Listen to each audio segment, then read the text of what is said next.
Hello बच्चों, आइए इस प्रश्न को पढ़ते हैं। चुंबकीय क्षेत्र से प्रभावित नहीं होते हैं। पहला ऑप्शन है न्यूट्रिनो, दूसरा ऑप्शन है हाइड्रोजन आयन, तीसरा ऑप्शन है बीटा कण, चौथा ऑप्शन है पॉजिट्रॉन। आइए इस प्रश्न की मुख्य अवधारणा की चर्चा करें। मान लीजिए एक जगह पे चुंबकीय क्षेत्र अंदर की तरफ है कुछ इस तरीके से। इसको हम नाम दे देते हैं बी वेक्टर। अगर इस चुंबकीय क्षेत्र के अंदर एक आवेश क्यों गति कर रहा है, मान लेते हैं कि वी वेक्टर गति से, तो इस आवेश के ऊपर जो चुंबकीय बल दिया जाता है वो दिया जाता है एफ वेक्टर बराबर Q V vector cross B vector. अब एक कोई अगर कण हमारे पास में कुछ इस तरीके से है कि वह चुंबकीय क्षेत्र से प्रभावित नहीं हो रहा है, तो उसका मतलब है कि उसके ऊपर चुंबकीय बल शून्य है, भले ही वो चुंबकीय क्षेत्र के अंदर गति कर रहा है। अगर हम चाहते हैं कि वो किसी भी दशा में चुंबकीय क्षेत्र के अंदर गति करके चुंबकीय क्षेत्र से प्रभावित ना हो, तो क्यू को हमें शून्य करना पड़ेगा। ऐसी स्थिति में वह कण कभी भी चुंबकीय क्षेत्र से प्रभावित नहीं हो सकता है, क्योंकि जब आवेश क्यू है तो उसके ऊपर बल सदैव जीरो होगा, और बल सदैव जीरो तो चुंबकीय क्षेत्र से कभी प्रभावित नहीं होगा। तो इस मुख्य अवधारणा का इस्तेमाल करके आइए इस प्रश्न को हल करें। यहाँ पे पहला ऑप्शन है न्यूट्रिनो। बात करें अगर हम न्यूट्रिनो की, तो दरअसल न्यूट्रिनो जो होता है उसका द्रव्यमान बहुत ही ज़्यादा कम होता है।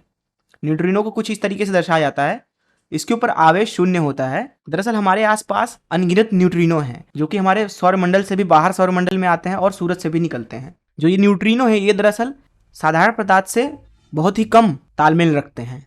इनका द्रव्यमान बहुत ही कम होता है, जिसको लगभग लगभग शून्य लिया जाता है। और अगर बात करें इसके विराम द्रव्यमान की, तो वह शून्य होता ही है।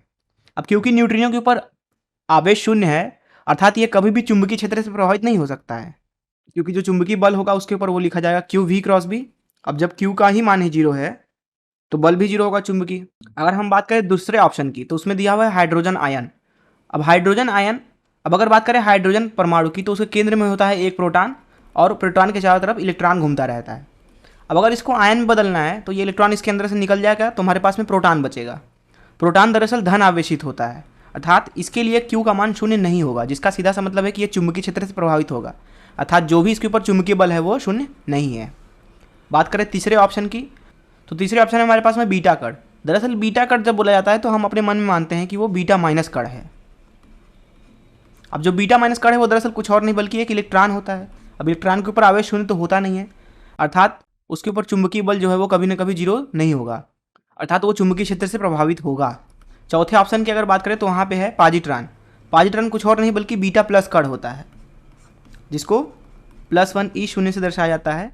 अब दोबारा यहाँ पे भी जो आवेश है पॉजिट्रॉन के ऊपर वो शून्य नहीं होता है, इसलिए कभी ना कभी उसके ऊपर चुंबकीय क्षेत्र की बल जो होगी वो शून्य नहीं होगी, अर्थात वो चुंबकीय क्षेत्र से प्रभावित होगा। तो इसलिए हमारा केवल प्रथम ऑप्शन जो है वो सही है, अर्थात न्यूट्रिनो, जो कि चुंबकीय क्षेत्र से प्रभावित नहीं होगा।